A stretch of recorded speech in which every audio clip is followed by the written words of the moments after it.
Everyone, CUET PG entrance examination 2024 के लिए हम लोग यहाँ पर जीके जीएस का जो है क्वेश्चन कर रहे हैं। इसका जो है अब नेक्स्ट पार्ट आप सभी के लिए अवेलेबल है, और इसमें याद रखिएगा आपके हम इंडियन कॉन्स्टिट्यूशन के आर्टिकल से संबंधित जो है यहाँ पर प्रश्न को देखेंगे, जो कि आपके upcoming CUET PG entrance exam में जरूर से यहाँ से पूछा जाएगा। और चैनल को सब्सक्राइब करके रखिएगा, क्योंकि इस तरीके की सीरीज आपको लगातार कंटिन्यूस हमारे चैनल पर मिलेगी। हमारे टेलीग्राम ग्रुप को जरूर ज्वाइन कर लीजिएगा, और उसका लिंक मैं डिस्क्रिप्शन में दे रखा है। अगर आप पार्ट ए की टेस्ट सीरीज को ज्वाइन करना चाहते हैं, जिसमें आपको 100+ टेस्ट सीरीज दिया जाएगा, ज्वाइन कर सकते हैं। दिए गए नंबर पे आप कांटेक्ट कर लीजिएगा। याद रखिए कि ये सभी सब्जेक्ट के लिए, ऑल सब्जेक्ट के लिए जो ये सीरीज है वो आपकी इंपॉर्टेंट रहेगी। ठीक है, तो जो है इसको नोट डाउन जरूर करिएगा, इससे आप अपने नोट्स को प्रिपेयर कर लीजिएगा। यहाँ पर हम इंपॉर्टेंट फैक्ट्स की भी बात करेंगे। तो चलिए पहले क्वेश्चन की तरफ चलते हैं। विच article of the constitution of India deals with the appointment of president? कौन सा आपके आर्टिकल डील करता है प्रेसिडेंट के अपॉइंटमेंट से? क्या 52 है, यहाँ पर 61 है, 72 या फिर 76? याद रखिएगा कि प्रेसिडेंट के अपॉइंटमेंट से जो आर्टिकल डील करता है दैट इज आपका 52। ठीक है, याद रखिएगा कि यहाँ पर जो आपके प्रेसिडेंट होते हैं उनको आपके कौन अपॉइंट करता है? तो सुप्रीम कोर्ट के जो आपके बेसिकली जो चीफ जो जस्टिस होते हैं सुप्रीम कोर्ट के, वो यहाँ पर आपके ओथ दिलवाते हैं इनको। ठीक है, इनका जो आपका टेन्योर होता है वो आपके 5 इयर्स का हो सकता है। ठीक है, आपके प्रेसिडेंट का। ठीक है, और जब तक कोई भी बिल एक्ट तब तक नहीं बनती है जब तक कि आपके प्रेसिडेंट का एसेंट नहीं बनता है। ठीक है, तो प्रेसिडेंट का किसी भी बिल पे आपके साइन चाहिए, तभी जाकर के वो आपके राज्यसभा, लोकसभा, और लास्ट में आपके प्रेसिडेंट साइन होना चाहिए, तभी जाकर के वो एक्ट बनता है। ठीक है, ये हमारे कॉन्स्टिट्यूशन यानी संविधान का या फिर पार्लियामेंट का सबसे इंटीग्रल पार्ट है। क्योंकि आप सभी को पता है कि आपके पार्लियामेंट में कौन कौन से जो है वो आते हैं। तो याद रखिएगा कि लोकसभा, राज्यसभा यानी अपर हाउस, लोअर हाउस और प्रेसिडेंट, ये जो है आपके पार्लियामेंट के इंटीग्रल पार्ट होते हैं। ठीक है, और याद रखिएगा कि पूछ देता है पेपर में कि पार्लियामेंट का इंटीग्रल पार्ट कौन है? पार्लियामेंट का जो आपके इंटीग्रल पार्ट है वो कौन है? तो याद रखिएगा कि लोकसभा, ठीक है, और आपकी राज्यसभा, और अगर हम बात करें प्रेसिडेंट। ठीक है, ये जो है आपके इंटीग्रल पार्ट है। ठीक है, तो इंडियन कॉन्स्टिट्यूशन के बारे में थोड़ा सा फैक्ट देख लेते हैं। याद रखिएगा कि इन सबसे बड़ा जो आपके वर्ल्ड का कॉन्स्टिट्यूशन है वो आपका इंडिया का है। ठीक है, और कब आपके जो है इफेक्ट में आया था? तो 26 जनवरी 1950 को आपके इफेक्ट में आया था। और यहाँ पर अगर हम बात करें हमने अडॉप्ट कब किया था, इस चीज को अडॉप्ट कब किया था, तो 26 जनवरी 1949 को जो है अडॉप्ट कर लिया था। आपके 1949 को यहाँ पर अडॉप्ट कर लिया गया था, ये चीज याद रखिएगा। इफेक्ट में आना और अडॉप्शन में दोनों में अंतर है, ये दोनों को अंतर कर लीजिएगा। क्योंकि 26 जनवरी को हमने अपने कॉन्स्टिट्यूशन को में ला दिया था, पर अडॉप्ट हमने कब किया था? 26 नवंबर 1949 को। ठीक है, ये अभी काफी इंपॉर्टेंट आपके पेपर में जरूर पूछता है। ठीक है, और नेक्स्ट क्वेश्चन को देखेंगे। Which article of Indian constitution guarantee right to equality?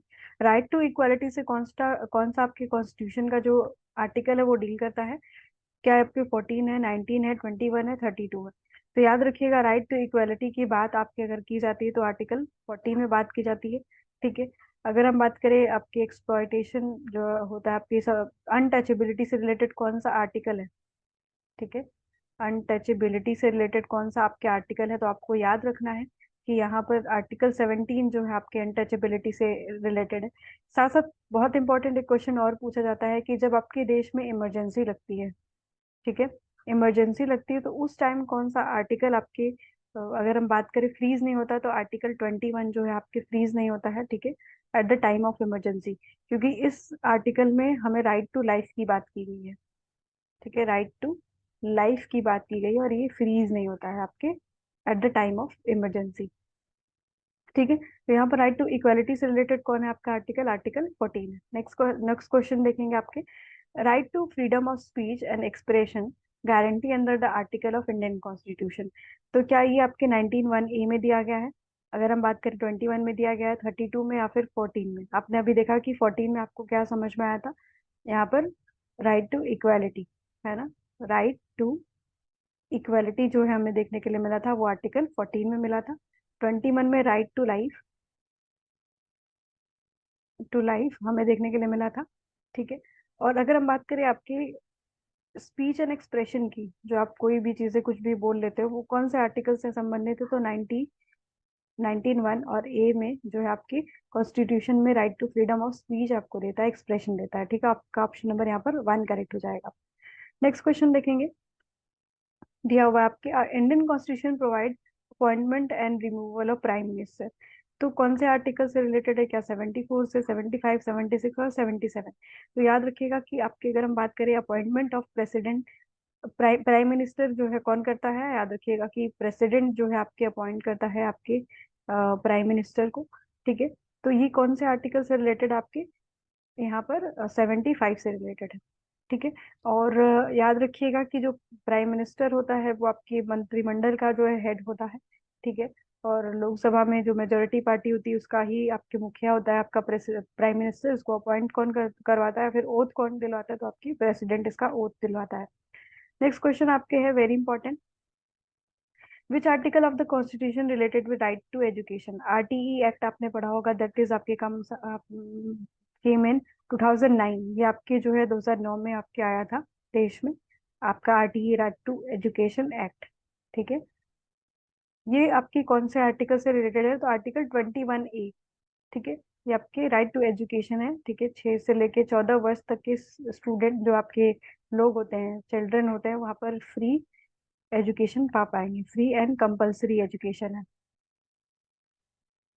ठीक है। फ्री एंड कंपलसरी एजुकेशन की बात यहाँ पर की जाती है। तो कितने वर्ष तक के बच्चों के लिए, 6 से लेके 14 वर्ष तक के बच्चों के लिए फ्री एंड कंपलसरी एजुकेशन की बात करता है आपका आरटीई एक्ट 2009। बहुत ज्यादा पूछा जाने वाला क्वेश्चन है। और किस आर्टिकल संबंधित, आपके 21A से आपके ये रिलेटेड है। कुछ और इम्पोर्टेंट थोड़े फैक्ट्स जानेंगे आपके इंडियन कॉन्स्टिट्यूशन से रिलेटेड, ठीक है।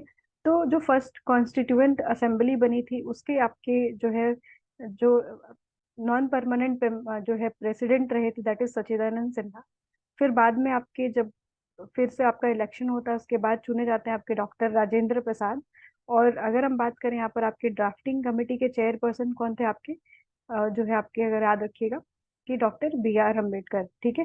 तो नॉन परमानेंट जो है प्रेसिडेंट ऑफ जो है कॉन्स्टिट्यूएंट असेंबली कौन था, तो यहाँ पर आपके सच्चिदानंद सिन्हा है। पर पहले भी थे और नॉन परमानेंट थे। फिर बाद में कौन बनता है आपके राजेंद्र प्रसाद, जो कि परमानेंट जो है प्रेसिडेंट बनते हैं। उसके बाद इलेक्शन होता है, उसके बाद इनको जो है कराया जाता है।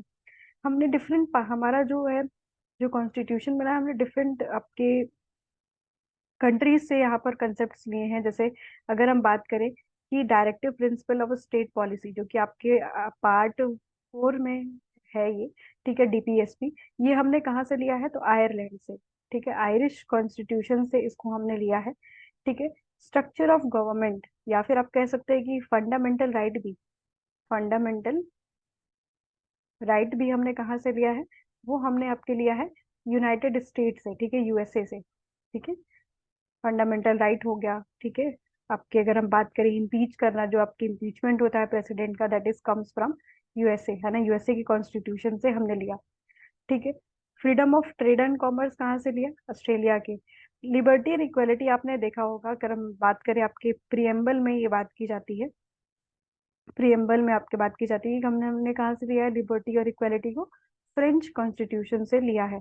Distribution of power between state, central and state, जो आपके फेडरलिज्म दिखता है एक तरीके से, फेडरलिज्म तो हमने यूएस से लिया है, पर डिस्ट्रीब्यूशन ऑफ पावर जो हमें दिखता है सेंट्रल और स्टेट के बीच में, वो हमने कहाँ से लिया है, कैनेडियन कॉन्स्टिट्यूशन से लिया है। फंडामेंटल ड्यूटीज हमने कहाँ से लिया है, रशिया से लिया है, ये चीज याद रखिएगा। और जो इमरजेंसी रिलेटेड जो आपका होता है, इमरजेंसी जो हमने लिया है, वो कहाँ से लिया है, जर्मनी से लिया है, ठीक है। हम कॉन्स्टिट्यूशन को अमेंड जो करते हैं वो हमने कहाँ से लिया, साउथ अफ्रीका से। और ड्यू प्रोसीजर ऑफ लॉ जो हमने लिया है वो आपके जापान से लिया है, ठीक है। ये आपके कुछ इंपॉर्टेंट जो है चीजें रही। तो यहाँ पर याद रखिएगा फंडामेंटल राइट यूएसए से, डीपीएसपी, ठीक है, डीपीएसपी कहाँ से लिया, ये आपने लिया आयरलैंड से, ठीक है। Freedom of trade and commerce Australia से। फ्रेंच से क्या लिया, लिबर्टी एंड इक्वालिटी को लिया है, ठीक है। जो हमारा पावर का डिस्ट्रीब्यूशन होता है बिटवीन सेंटर और स्टेट, हमने कहाँ से लिया, कनाडा से लिया। रशिया से हमने क्या लिया, फंडामेंटल ड्यूटीज लिया। और जर्मनी से हमने क्या लिया, provision of emergency. South Africa से हमने कॉन्स्टिट्यूशन को अमेंड करने का जो आर्टिकल है वो आपके वो जो है लिया है जापान से, जो है प्रोसीजर ऑफ लॉ लिया है। ठीक है, इस पे भी बहुत ज्यादा आपके क्वेश्चन पूछे जाते हैं पेपर में, इससे रिलेटेड भी मैं एक दिन आपके लिए वीडियो जरूर करूंगी। ठीक है, जो कि आपके एग्जाम के लिए इंपॉर्टेंट रहेगा। नेक्स्ट क्वेश्चन देख लेते हैं। अभी जस्ट मैंने बात किया कि डीपीएसपी किस आपके जो है पार्ट से रिलेटेड है। तो पार्ट ए में हमारे जो है स्टेट की बात की गई, इंडिया जो है, इंडिया की बात की गई, इंडिया एज अ स्टेट की बात की गई है। पार्ट सेकंड में हमने बात किया है सिटीजनशिप का। ठीक है, सिटीजनशिप जो होता है वो हमने पार्ट सेकंड में बात किया, मतलब पार्ट सेकंड में बात करते हैं हम इससे रिलेटेड। और अगर हम बात करें पार्ट थर्ड में, आपका फंडामेंटल राइट आता है। ठीक है, फंडामेंटल राइट जो है हमारा पार्ट थर्ड में आता है। और डीपीएसपी जो है हमारा पार्ट फोर में आता है। ठीक है, ये चीज याद रखिएगा। तो ऑप्शन नंबर यहाँ पर कौन सा हो जाएगा, डी करेक्ट हो जाएगा। डीपीएसपी हम कहाँ से लेते हैं, आपके पार्ट फोर, मतलब पार्ट फोर से ये रिलेटेड है। नेक्स्ट आपका, विच article of the Indian constitution deals with emergency provision. Emergency provision से कौन सा आर्टिकल डील करता है, तो आपका आर्टिकल 352 जो है आपके इमरजेंसी से डील करता है। तीन तरीके की आपके देश में इमरजेंसी होती है। ठीक है, एक आपके जो है इकोनॉमिकल इमरजेंसी होती है, जो कि आपके कभी नहीं लगी। ठीक है, इकोनॉमिक इमरजेंसी जो कि आपके देश में कभी नहीं लगी। एक आपका होता है बाहर के वॉर की वजह से हो जाए, एक्सटर्नल फैक्टर्स की वजह से इमरजेंसी लग जाए। और एक इंटरनल डिस्प्यूट्स की वजह से जो है इमरजेंसी लग जाए। ठीक है, तीन प्रकार की इमरजेंसी होती है। और अभी हमने देखा कि इमरजेंसी हमने किस कॉन्स्टिट्यूशन से लिया है, इमरजेंसी हमने किस कॉन्स्टिट्यूशन से लिया है, इसको हमको कमेंट सेक्शन में जरूर बताइएगा।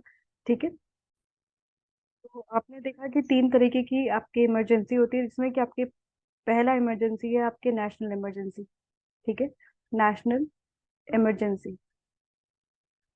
ठीक है, राष्ट्रीय इमरजेंसी। ठीक है, आपकी अगर हम बात करें, मान लीजिए कोई वॉर हो गया, तो उसमें आपके देखने के लिए मिलती है नेशनल इमरजेंसी। 356 जो आर्टिकल होता है वो आपके जो स्टेट्स के बीच में कभी कभी डिस्प्यूट्स होता है, या फिर आपके इंटरनल कॉन्फ्लिक्ट्स की वजह से जो इमरजेंसी लगती है, दैट इज आपके आर्टिकल कौन से रिलेटेड, आर्टिकल 356। ठीक है, आप +4 और कर दीजिए, तो 360 आ जाएगा, जो कि आपकी इकोनॉमिकल इमरजेंसी होती है, जो आपके देश में कभी भी नहीं लगी। ठीक है, इकोनॉमिक जो इमरजेंसी है आपके देश में कभी भी नहीं लगी। जबकि अगर हम बात करें नेशनल इमरजेंसी, आपके देश में कई बार लग चुकी है, जब इंडो चाइना वॉर हुआ था। ठीक है, आपके इंडिया पाकिस्तान से जो भी वॉर हुआ था, 3 टाइम ये लगा हुआ है। ठीक है, स्टेट वाले टाइम में 1 टाइम आपके लगा हुआ है 1975 में, जब आपके इंदिरा गांधी की सरकार के द्वारा ये इमरजेंसी लगाई गई थी। और जो है इकोनॉमिक इमरजेंसी आपकी कभी नहीं लगी है। तो तीन आर्टिकल हो गए इमरजेंसी से रिलेटेड। 352, आर्टिकल 352 जो है इमरजेंसी का पहला आर्टिकल है। फिर +4 करते जाइए, 356। फिर आर्टिकल जो है जो है 60। ये जो है तीन इमरजेंसी है। पहला आपके नेशनल इमरजेंसी, पहले याद रखिए राष्ट्रीय आता है, फिर स्टेट आएगा, फिर आपके जो है इकोनॉमी आ जाएगा। ठीक है, इकोनॉमिक इमरजेंसी कभी नहीं लगी है, जबकि स्टेट इमरजेंसी आपके 1 टाइम लगी है। और नेशनल इमरजेंसी आपके जितनी बार वॉर हुआ आपके देश में, वो उतनी बार लगाया गया है। ठीक है, ये पॉइंट याद रखिएगा। नेक्स्ट आपका, the power of amendment the constitution provide under the article. हम किस आर्टिकल के तहत अपने कॉन्स्टिट्यूशन को अमेंड कर सकते हैं, तो आर्टिकल 368 के तहत जो हम अपने कॉन्स्टिट्यूशन को अमेंड कर सकते हैं, आप उसमें अमेंडमेंट ला सकते हैं। जैसे आप आर्टिकल 101, कौन सा अमेंडमेंट है, एक्ट है ये, तो यहाँ पे जीएसटी, जीएसटी आपकी 121, जो 122 आर्टिकल था उसमें लाया गया था, उसके तहत। और 101 एक्ट के तहत जो यहाँ पर आपके जीएसटी पास हुआ था। तो ये भी एक कॉन्स्टिट्यूशनल अमेंडमेंट था। ठीक है, जो कि आपके आर्टिकल 368 से रिलेटेड है। यहाँ पर हम इंडियन कॉन्स्टिट्यूशन को अमेंड कर सकते हैं। आप सभी को पता होना चाहिए कि अमेंडमेंट हमने कहाँ से लिया, साउथ अफ्रीका से लिया। ठीक है, तो याद रखिएगा कि साउथ अफ्रीका से हमने क्या लिया है, अमेंडमेंट लिया। और अगर हम बात करें, आपने अभी देखा कि इमरजेंसी वाला जो कंडीशन था, हमने किस देश से लिया है। ठीक है, तो यहाँ पर पहली बात तो आपकी लिबर्टी को याद रखिएगा।